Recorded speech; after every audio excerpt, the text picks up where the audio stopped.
We will continue the same chapter separation of substances.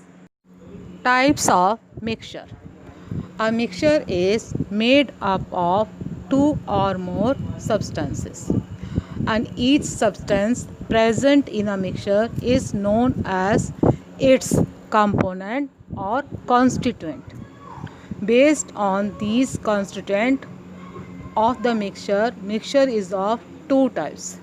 First one is homogeneous mixture and second one is heterogeneous mixture.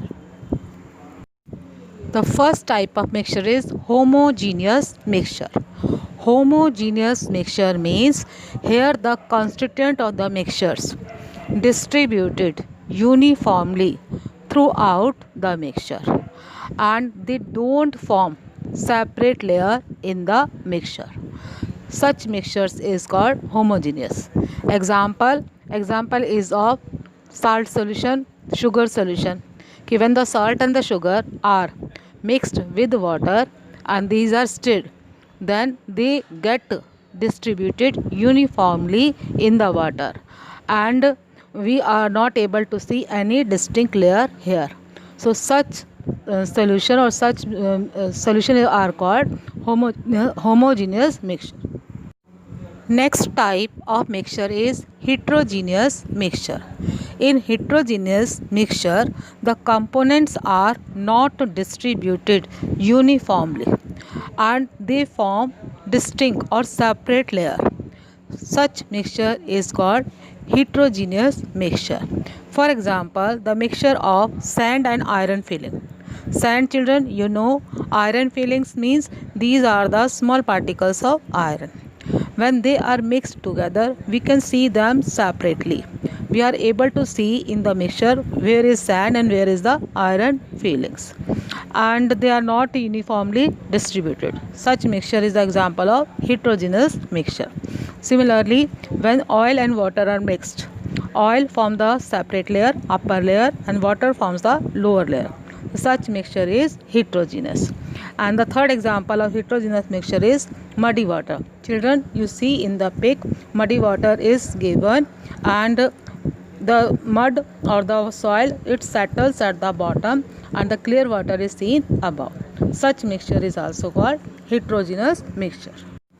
Properties of mixture. Mixture have some very important properties. The first one is component of mixture can vary. It means what are the component or constituent of the mixture we can mix in any ratio or proportion. There is no fixed rule for the making of the mixture and the components of the mixture they can vary. Now second point is in a mixture each component retain its characteristic property. For example, if you are eating some namkeen and in the namkeen peanuts and the different other things potato chips, these all are present, so they all have their own characteristic property. So children, you understand, in mixture each component retain its characteristic property. And the third one is the constituents of the mixture can be separated by physical method. It means the constituent, the component, so they can be separated by simple physical method. For example, in the mixture of sand and iron fillings, by the use of magnet, the iron fillings separated from the sand. Now, need for separation. What is the need of separation? Why we need to separate substances from the mixture? Children, I will take example of namkeen or mixture again. For example, the namkeen or mixture contain groundnuts, some pulses, potato finger chips, etc. The children who like groundnuts, so they would pick them out and eat them first. And the children who don't like them, they also pick them out and keep them separate. So they separate the groundnut from the mixture.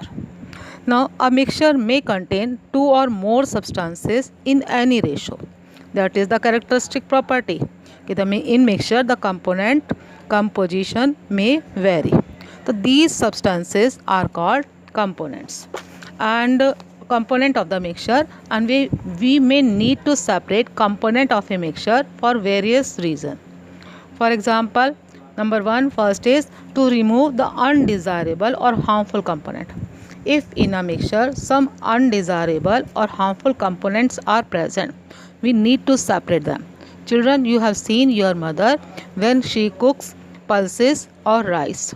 So before cooking, she picks out some small stones or other unwanted substances present in the rice or the pulses. Pulses means dal. Now second point is to remove the impurities as to obtain pure sample of the substance.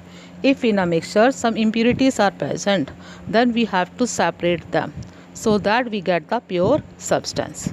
And pure, for example, in the pure substances, these are needed in medicines, research, industry, and also in the daily use. Impurity, to separate impurity, the example is taken of the separation of the tea leaves from the prepared tea.